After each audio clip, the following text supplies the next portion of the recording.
We talk quarterback room, of course, because Stetson Bennett is the big loss on offense, among others. Jalen Carter is the monster on defense, who could be the number one pick in the NFL draft. This is a team that's sustained 15 losses to the NFL draft this time last year and 5 defensive players in the first round, just unprecedented, still win a national championship.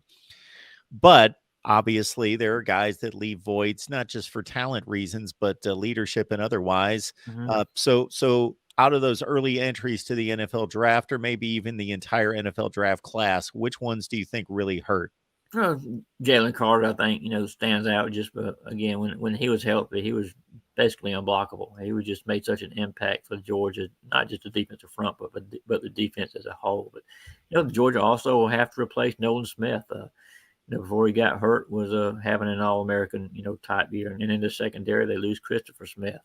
Kelly Ringo has moved on to the NFL. So those are 2 spots in the secondary that need to find answers for. But like you said, kind of like last year when people were wondering how Georgia was going to replace, all those players lost to the draft. Once again, because of the recruiting, they've got players stacked up to step in and take their place. So although I don't know if they've got somebody like a Jalen Carter right now, there are some talented players.